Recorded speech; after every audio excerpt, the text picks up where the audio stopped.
What if I told you that the phone sitting in your pocket right now is one of the greatest financial traps ever built?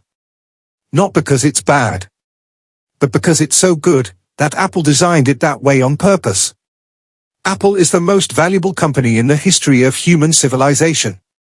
We're talking about a business worth more than the entire GDP of most countries. More than Saudi Arabia's oil empire. More than the stock markets of entire continents. But here's what nobody talks about, how they actually do it. Because Apple doesn't just sell phones. Apple sells a system. A carefully engineered, psychologically tuned, financially brilliant machine that keeps billions of people paying, upgrading, subscribing, and coming back, year after year after year. In this video, we're going to pull back the curtain. We're going to expose the pricing tricks, the hidden revenue streams, the business secrets that Apple doesn't want explained in plain English. Stay with me. Because by the end of this video, you will never look at your iPhone the same way again. Let's start with the most obvious thing, the iPhone itself. You've probably heard people say Apple is overpriced. And you've probably also noticed that people still buy it. Millions of them. Every single year. Without hesitation. So who's right? Here's the truth most people miss. Apple's iPhone costs somewhere between $400 and $550 to manufacture, depending on the model. Yet they sell it to you for $999, $1,099, sometimes $1,199. That's a profit margin of nearly 50% on hardware alone. Now, other phone makers, Samsung, Google, even Sony, they make hardware too. But here's the difference. Most of them operate on thin margins, sometimes as low as 5 to 10% on hardware. Apple? They are pocketing close to half the sticker price as profit.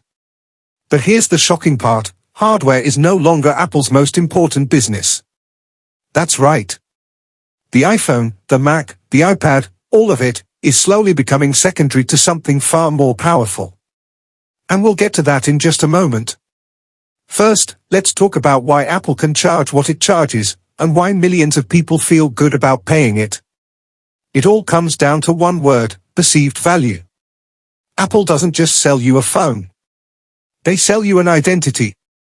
When you hold an iPhone, you're not just holding a communication device, you're holding a status symbol. A signal to the world that says something about who you are. Apple has spent decades and billions of dollars constructing that feeling. The sleek packaging you hesitate to throw away. The minimalist stores that feel more like art galleries than retail shops. The keynote events that feel like religious experiences. Every detail is engineered to make you feel like you're buying something premium, something worthy of its price. And once you feel that way, paying the extra $200 over a Samsung doesn't feel like overpaying. It feels like the right choice. That's not an accident. That's a masterclass in pricing psychology. Now here's where it gets really interesting. Because Apple's real genius isn't the iPhone. It's what happens after you buy the iPhone. Let me paint you a picture. You buy an iPhone. A few months later, you get AirPods because they pair perfectly. Then you get an Apple Watch because it works best with your iPhone. Then you get a MacBook because transferring files is so seamless. Then maybe an iPad because it syncs with everything else. And before you know it, you're not a customer. You're a resident of the Apple ecosystem. Everything you own works together. Your photos sync automatically. Your messages flow across every screen.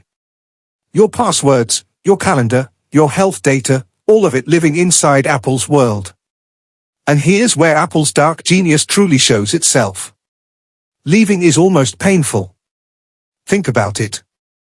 If you wanted to switch to Android tomorrow, what would you lose? Your iMessage history. The seamless AirDrop. The way your Apple Watch tracks your health. The handoff between your Mac and your iPhone. All of it, gone. This is called a switching cost. And Apple has built the highest switching costs in the consumer technology industry. It's not a coincidence. It's a strategy. A deliberate, deeply calculated strategy to make the cost of leaving higher than the cost of staying. What most people don't realize is that Apple doesn't just benefit when you buy a product. Apple benefits every single day you stay inside their ecosystem. Because the longer you stay, the more you rely on their services. And services, that's where the real money is. Here's a number that will completely reframe how you see Apple. Apple's services division generates over $85 billion per year. Not hardware. Services. We're talking about the App Store, Apple Music, iCloud, Apple TV Plus, Apple Arcade, Apple Pay, Apple Card, Apple Fitness Plus, an entire constellation of subscription businesses quietly running in the background of your life. And the margins on these services? Absolutely extraordinary.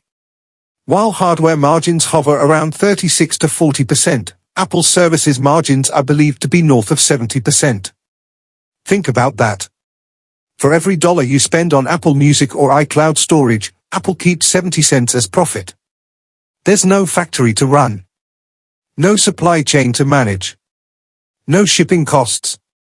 Just pure, high-margin, recurring revenue, arriving like clockwork every month. But the most controversial piece of Apple's services empire? The App Store. Here's how it works. Every app you download on your iPhone runs through Apple's App Store. And Apple takes a cut, typically 15 to 30%, of every purchase, every subscription, every transaction made through those apps. You want to subscribe to Spotify on your iPhone? Apple gets a cut. You want to buy extra lives in a mobile game? Apple gets a cut. You want to subscribe to Netflix through an app? Apple gets a cut. And this is where things get legally messy. For years, companies like Epic Games, the makers of Fortnite, have argued that this system is anti-competitive.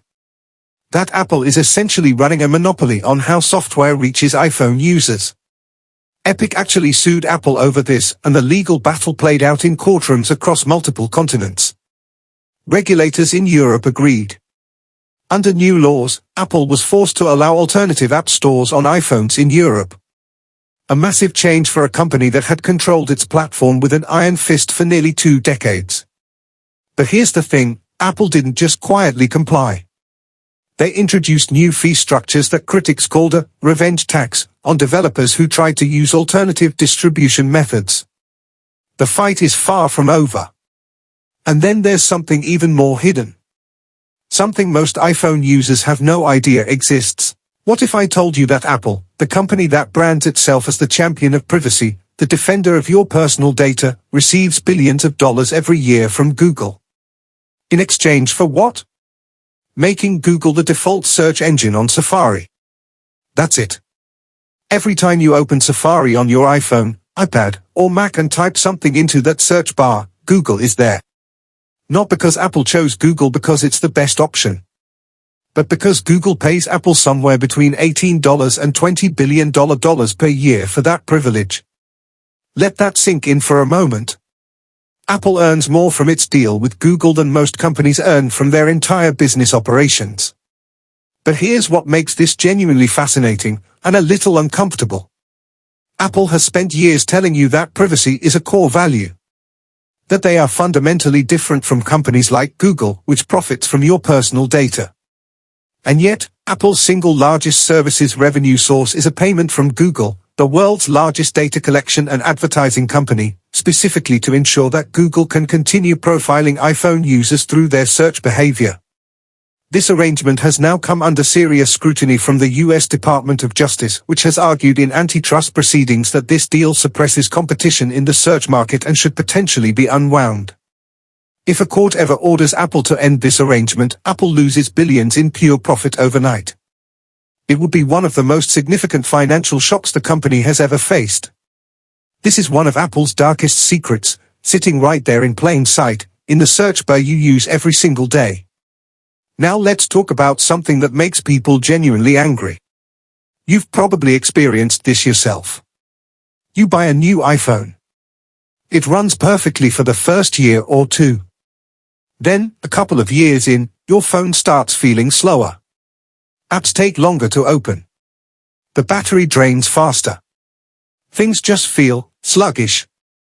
And right around the same time, almost magically, Apple announces a shiny new iPhone that's incredibly fast, has an amazing new camera, and fixes all the problems you're now experiencing. Coincidence? Absolutely not. In 2017, Apple admitted to something it had never publicly acknowledged before. The company confirmed that it was slowing down older iPhones through software updates. Their stated reason? To prevent unexpected shutdowns caused by aging batteries. The backlash was immediate and global. Lawsuits were filed in dozens of countries. Regulators launched investigations. Apple eventually paid close to $500 million to settle class action lawsuits in the United States alone. But what this moment revealed went far beyond a software update. It exposed the fundamental tension at the heart of Apple's business model. Apple needs you to upgrade. The entire financial engine depends on it. The iPhone accounts for the largest slice of Apple's revenue. And for iPhones to keep selling, people need to keep feeling like their current phone isn't quite good enough. Now, to be fair, technology does improve every year. New chips, new cameras, new features, these are real advancements. But the line between genuine innovation and manufactured obsolescence is blurry. And Apple has a very strong financial incentive to keep it that way. What most people don't realize is that Apple's annual upgrade cycle is not driven purely by technological progress.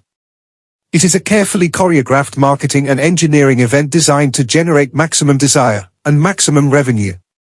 Every September, hundreds of millions of people watch a keynote. They feel the pull of something new and exciting. And hundreds of millions of dollars flow into Apple's coffers within the first weekend of sales alone. That machine never stops. And it never will. Here's something Apple would prefer you not think about too deeply. Apple doesn't actually make the iPhone. Apple designs it. Apple engineers it. Apple markets it. But the actual physical manufacturing of the iPhone, the assembly of hundreds of tiny, complex components, is done by factories in Asia. Primarily in China, and increasingly in India and Vietnam. For decades, Foxconn, a Taiwanese manufacturing giant, has been the primary assembler of iPhones. At its peak, the Foxconn facility in Chengdu, China, employed over 200,000 workers dedicated almost entirely to building iPhones. It earned the nickname, iPhone City. The labor costs at these facilities are a fraction of what they would be in the United States or Europe. And this is a core reason Apple can charge $999 for a phone that costs $450 to build, because a significant portion of that build cost is hardware components, not labor.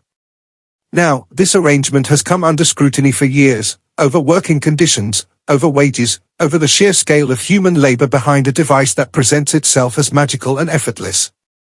And Apple has responded by publishing annual supplier responsibility reports, pledging to improve conditions, and auditing factories. But critics argue the fundamental economics of the relationship make meaningful change difficult. Here's the business reality. Apple is so powerful, so large a customer, that suppliers have little leverage. Apple dictates terms. And suppliers comply. Because losing Apple's business would be catastrophic. This is the hidden side of Apple's supply chain mastery. The ability to squeeze efficiency from every link in the chain, while keeping the final product feeling luxurious, premium, and worth every penny. And this changes everything when you understand why Apple has such extraordinary margins. It's not just clever design. It's ruthless supply chain economics happening far away from the gleaming white stores where you hand over your credit card. In recent years, Apple has made privacy one of its loudest selling points. What happens on your iPhone, stays on your iPhone. That's not just marketing copy, it's been the centerpiece of Apple's brand positioning in an era where people are increasingly worried about big tech surveillance. And Apple has made real moves here. App tracking transparency, a feature that asks apps to get your permission before tracking you, genuinely disrupted the digital advertising industry. Meta reportedly lost billions in ad revenue because iPhone users, when given the choice, largely said no to being tracked.